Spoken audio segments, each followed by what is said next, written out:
Yo, what is up YouTube, man? There is a glitched build in NBA 2K22 Next Gen that everybody is making, and today I'm going to show you guys how you can get every single takeover in the game on this build, whichever one you want. Real quick, if you guys are new, if you want to drop me a like and subscribe, of course, I would appreciate it a ton. And if you guys haven't seen this build yet, I'm going to show you really quickly how to make it. If you already know how, you've seen videos, then just skip to about 2:30 and I will be on to the next part of the video. But what you want to do is shooting guard, 6'3", max wingspan, max weight, and make sure you go burly. That's going to be very big to get the crazy stats that you can get on the build once it's finished. So for this step, you're just pretty much maxing everything, you know. We're just trying to get to the 99 overall so we can move on. Of course, you're not actually making a 6'3" build. In the end, the build is going to be 6'9", and it's going to be able to get a steal rating that not even a 6'8" build can get. And as you can see, boom, you know, you don't have to actually throw these attributes exactly where I'm doing it. It doesn't matter. It's just to get the overall to a 99. Just put on double slashing take, and then after that we are going to go to edit build. Now, I've seen a lot of people getting confused watching these videos in the comments. Trust me, if you are trying to do this, just copy exactly everything I do. That'll be the easiest thing. After you click edit build and get out of that, go to the unit of measurement and change it to the metric system. This is going to be very big. You can't make this build with the Imperial. It has to be metric. And then boom, after that, you are going to go to edit build, and you're going to adjust the height, adjust the wingspan, adjust the weight, and you are going to see everything that you are able to get on this build now. Now, it keeps asking me if I want to do the rebirth. You can do that. It does not matter. I'm just not doing it for the video's sake, because if people see I can add extra badges at the end, it's just going to be confusing to them. But also, if you're not understanding the height, you know, 1.96 meters, don't worry about it. Just go to the exact thing that I do. We're going to change it back to the regular measurement for Americans, that is, and then you'll be able to see it's 6'9", but 2.05 with the wingspan. We're gonna max that out. In the weight, you have two options. Now, you could go higher and get 99 rebound on this build. That's gonna give you access to Hall of Fame rebound chaser, but me personally, I do not think it is worth it to get it. You're gonna get 5 more speed for being minimum weight, and you still get the gold rebound chaser. But if you think you'll be playing as a big man more with this build rather than somebody that's kind of playing as a little bit of a hybrid build, running around the perimeter, handling the ball, you know, playing as the two, maybe playing with another big, then you can do that. Now, for this part of the video, so these stats right here, this is how I made mine, and this is how you can make the build to get slashing takeover. I honestly think, you know, slashing takeover is the way to go. Now, a lot of people don't care for slashing in this game. They got a dunk meter. They're not trying to do all that. So if you don't want to, I definitely understand. You're always going to have access to lock, rim, and glass cleaning takeover. So for here, we're going to change it to where we get shock rating takeover. All you want to do is make sure your driving dunk is down to an 84. You still get the pro contact dunks, you're just not getting the elite anymore.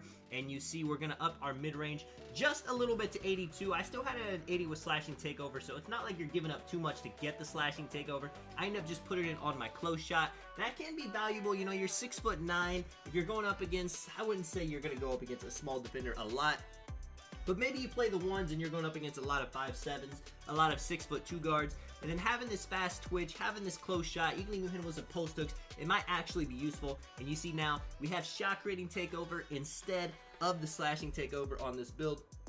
Now, the next one we're going to do is playmaking. Now, the playmaking is kind of crazy. You see, I max my speed with ball handle, pass accuracy goes to an 85. Now, one thing I did do with the playmaking takeover is I put my driving dunk down to a 75. That gives me access to the quick drops off one. This is so much if you really don't like dunking in Next Gen and you just want to be able to get those good dunk animations when you beat your defender, then you can definitely do that. Now, next after that is the sharp shooting takeover. So the way to get sharp shooting takeover is you got to lower your mid-range so you're not getting shock rating takeover. It doesn't have to be 62, but it does have to be 77 or below, so do that however you want. I still have my driving dunk at a 90. If I go too high, it gives me slashing takeover, but 90 does give me the posterizer, and you see my defense pretty much all maxed out. I put my ball handling stuff down a little bit. As I said, if you want to be a main ball handler with this build, it's not going to be the best in the world, but it is going to be able to hold its own, especially in the park, whether it's the 1, 2s, 3s, rec. You know, only place I wouldn't take this build to be the main point guard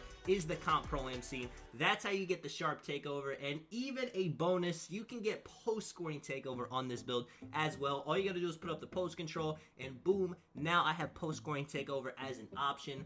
And, you know, I would not recommend post-scoring takeover on a 6'9" build like this, unless you put up the close shot a ton. Maybe you have some standing dunk, maybe, you know, you have the 80 mid-range so you can do some post. I don't know. I'm not gonna lie. Actually, I was thinking about it more and more, and post-scoring takeover wouldn't be terrible with this build.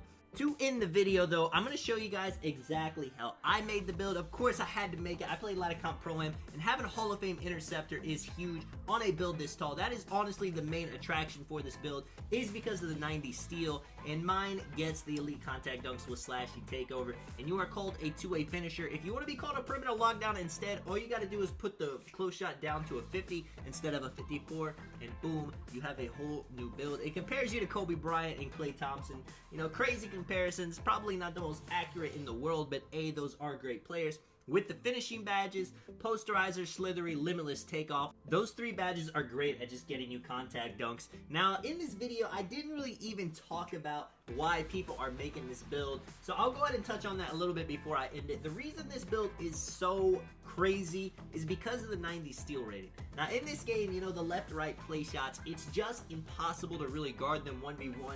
We recently had a wager against Tazo. He is the quote-unquote best lock in the game, and my guard I was playing with was dropping 30 on him, and he was still getting double-teamed. I mean, there's just no way you can actually guard a play shot this year. The 5.7s, the 5.9s, it's just too hard to play defense. So one of the things that make defense a lot easier is being able to play lanes, keep people from passing. If you have interceptors, say you have 2 of these 6'9 builds, and then you can cheat up, you can help, and at the same time, they can't do the easy dot because your player is just going to soar through the lanes to grab the pass. The badge interceptor, I made a video on it, but it just makes you so dangerous on the court. It makes it to where guards have to think twice about throwing a dot that, you know, maybe it looks open and then boom, your max wingspan 6'9 build is just going to grab it out of the air. It is crazy. I mean, I could go on and on. Great defense everywhere. This build can dribble, shoot, get contact dunks like crazy.